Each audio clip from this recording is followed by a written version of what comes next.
Hoy vamos a tratar de explicar a uno de los movimientos artísticos del siglo XX, que revolucionó las estructuras arquitectónicas.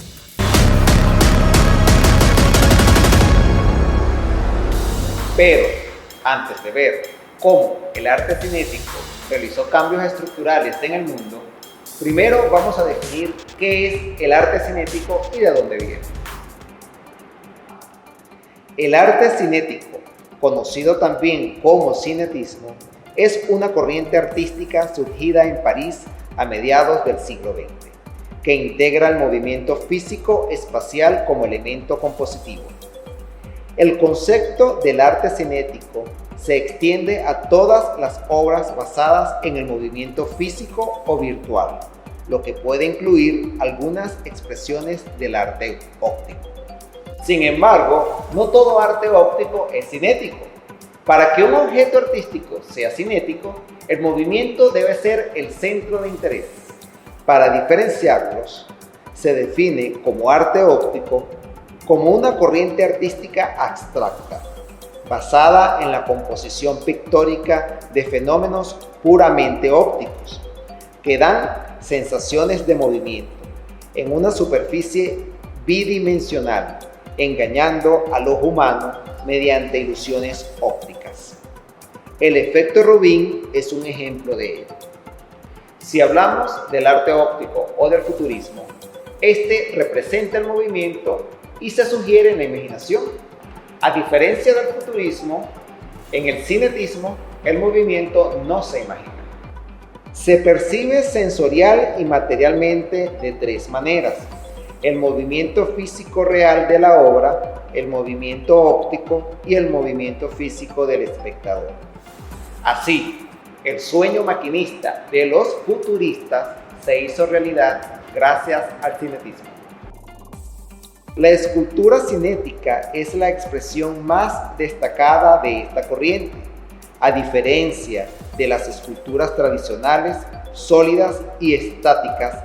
Las cinéticas son estructuras dinámicas. Se conciben más bien como obras tridimensionales, como por ejemplo las estructuras móviles que se activan por sistemas de contrapeso, las esculturas participativas que requieren la intervención del espectador, las máquinas accionadas por sistemas electromagnéticos, las esculturas que integran la iluminación como recurso para la percepción del movimiento, sea luz natural o artificial, y las esculturas integradas al ambiente como concebidas como espectáculos. Ya definida la diferencia entre arte óptico y el arte cinético, nos trae una pregunta. ¿Qué tiene que ver el arte cinético con el cambio arquitectónico del siglo XX hasta la actualidad? Veamos. Para los años 70 y 80, este movimiento, el cinetismo, en Venezuela, comenzó a realizar cambios estructurales, siendo pionero en la investigación del color y el movimiento.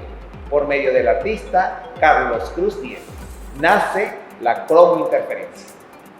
Un ejemplo de ello es el Aeropuerto Internacional Simón Bolívar, principal puerto aéreo internacional de Venezuela. Es centro clave e ícono de partida de los venezolanos, donde el artista Carlos Cruz Diez colocó la cromointerferencia en todo su pasillo principal. El estilo que planteó en esta obra de 1974 lo replicó en distintas instalaciones alrededor del mundo. Un ejemplo de ello lo podemos ver en el Aeropuerto Internacional de Barajas, España, donde el color toma posesión del techo de la estación. También lo podemos observar en Panamá, en el edificio Quedex. En Venezuela, el arte cinético se comprometió también con la integración del espacio público. Pasó de ser edificios estáticos a edificios con movimiento.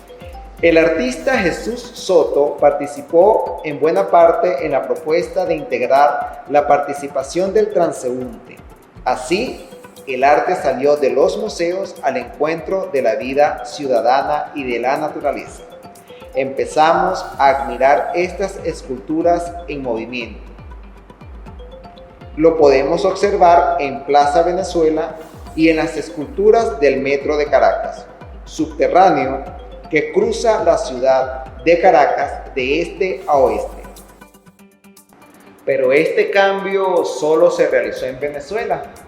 No, en 1970 el ingeniero arquitecto William Schutt publicó el libro Arquitectura Cinética, que ayudó a inspirar a una nueva generación de arquitectos a diseñar una gama cada vez más amplia de edificios cinéticos de trabajos reales, asistidos por nuevos conceptos como Fuller Tensegrity, que estamos viendo a continuación. Son formas geométricas que se pueden desplegar, expandir o tensar. También para desarrollos en robótica, los edificios cinéticos se han vuelto cada vez comunes en todo el mundo desde la década de los 80. Y es en este momento donde el cinetismo pasa de las esculturas, figuras que se mueven, a la arquitectura cinética, edificios que se mueven. La arquitectura cinética es aquella en la que una o varias partes de las estructuras de un edificio se pueden mover, sin que por ello su estabilidad se vea afectada. El desarrollo de la arquitectura cinética va de la mano con el avance en la electrónica, la mecánica y la robótica. La arquitectura cinética se está posicionando como una de las tendencias en la arquitectura más innovadora y ecológica. Un edificio cinético es aquel que cuenta con alguna estructura mecanizada que se mueve, lo que puede alterar el aspecto y forma del edificio, pero también satisfacer alguna necesidad interior o exterior. Se deja de construir edificios rígidos a edificios móviles para que éste pueda absorber la luz y el aire, utilizando ambos tipos de energía. La dificultad de crear mecanismos de movimiento para la arquitectura cinética haya sido considerada como un tipo de edificación de élite, utilizable solo en los edificios más grandiosos. Durante el siglo XX se tradujo en la inclusión de elementos movibles en algunos edificios públicos de altos presupuestos. Pero la asociación entre cinética y costo se está quedando obsoleto en el siglo XXI, por un motivo: la creación de espacios reconfigurables, plegables o giratorios, que pueden permitir multiplicar el espacio, ahorrar energía o ganar en seguridad. Y todo esto se traduce en ahorro y en una mayor calidad de vida en el interior. La posibilidad de movimiento en algunas partes de un edificio permite un mayor rendimiento de algunos equipamientos, como por ejemplo los paneles solares. El movimiento también es un recurso del edificio para adaptarse al medio que lo rodea. Los edificios giratorios les permite un mayor aprovechamiento de los recursos naturales exteriores y contribuye enormemente al concepto de autosuficiencia e independientes, en el que se enfocan los más avanzados rascacielos tecnológicos y ecológicos. Hay varios ejemplos sorprendentes de edificios giratorios, unos concluidos y otros en fase de construcción. En Dubái se está construyendo un edificio autosuficiente enérgicamente que alcanzará los 420 metros de altura. 80 pisos tendrán la capacidad de girar 360 grados a lo largo del día. No solo los rascacielos pueden ser giratorios. La casa Sharifah Jah de Teherán, en Irán, gira y se mueve para aprovechar al máximo las cambiantes condiciones del clima. Con 3 alturas, tiene varias zonas que pueden rotar hasta 90 grados, con cubiertas retráctiles que convierten las habitaciones cerradas en terrazas durante el verano. Hay muchos ejemplos recientes de edificios que han resultado un gran acierto por su funcionalidad y que definitivamente la podemos llamar arquitectura cinética. El campus universitario de Kolding inaugurado en el 2014, es un edificio triangular dotado de sensores para monitorizar las condiciones exteriores de temperatura y luz, cuya fachada está recubierta de paneles móviles que se abren o cierran en función de su óptimo aprovechamiento. Otro ejemplo de edificio dinámico es el reciente terminado estadio de fútbol americano de los Atlanta Falcons. En Georgia, Estados Unidos, dotado de una cubierta retráctil en forma de pétalos que se abre y cierra de forma similar al obturador de una cámara fotográfica. Permite funcionar tanto como al aire libre o cubierto según las condiciones meteorológicas. A principios del siglo XXI surgieron 3 temas interrelacionados al arte cinético. El primero es para edificios funcionales como puentes que pueden elevar sus secciones centrales para permitir el paso de barcos altos o estadios con techos retráctiles, como el Veltins Arena, el Millennium Stadium of Cardiff, el estadio de Wembley. Un segundo tema es para las estructuras fantásticas que pueden realizar cambios de formas de estilo tipo Transformers o que tienen una apariencia visualmente deslumbrante. Por ejemplo, el pájaro Bouquet Bright Soleil en el Museo de Arte de Millwall. Este edificio tiene un aspecto funcional con respecto a sus movimientos que permite proteger a la persona del sol o protegerlos de las tormentas.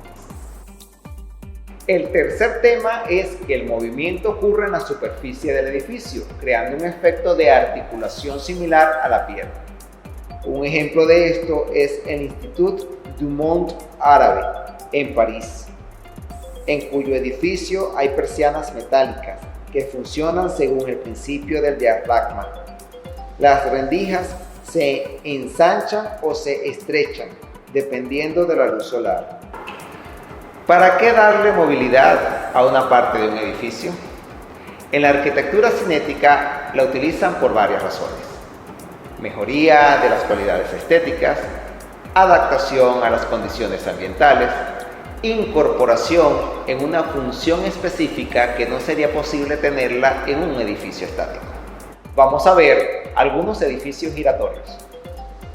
En Panamá, el F&F Towers, también conocido como Tornillo, es un rascacielos de oficinas, ubicado en el sector financiero de la ciudad de Panamá. La construcción fue finalizada en el 2011. En Malasia, la torre Kuala Lumpur, conocida también como Cool Tower, es un rascacielos localizado en Kuala Lumpur, construido en 1995. Es utilizada para la telecomunicación y, con los 421 metros de altura que alcanza su antena, se le considera como uno de los edificios más altos del mundo. La torre incluye un restaurante giratorio. No todos son estructuras de edificios movibles, también existen las fachadas cinéticas. Estas fachadas movibles permiten ayudar a proteger el medio ambiente, por ejemplo, que cumplan con una función de cubrir el interior del edificio cuando el sol se posicione frente a él, para así dar más frescura al interior y evitar usar tanta electricidad y exceso en los aires acondicionados, haciendo así un edificio más sostenible. Paneles que funcionan como ventanas retráctiles son las fachadas más innovadoras y utilizadas hoy en día, sobre todo en las ciudades donde la temperatura es muy elevada, pues se puede utilizar como sombrilla para dar un mejor sombreado a las edificaciones y controlar la temperatura interior a las preferencias del usuario. Pero también proteger del viento y la lluvia es importante, por lo que la arquitectura cinética es capaz de responder a todas las demandas en fachadas. Otra forma de cinetismo la desarrolló Theo Hansen. Theo Hansen es un artista y escultor cinético. Vive y trabaja en Holanda. En 1990 desarrolló los animaris, animales de playa, dedicándose a diseñar una nueva naturaleza. Construye grandes figuras imitando esqueletos de animales que son capaces de caminar usando la fuerza del viento de las playas holandesas. Sus trabajos son una fusión de arte e ingeniería. El siglo XX nos dejó una herencia de cambios estructurales gracias al movimiento artístico cinético. Son cambios positivos para la arquitectura moderna y aprovechar más el medio ambiente sin quitar la estética de las construcciones. Los esperamos en otra nota curiosa. Les habló Esteban Rodríguez.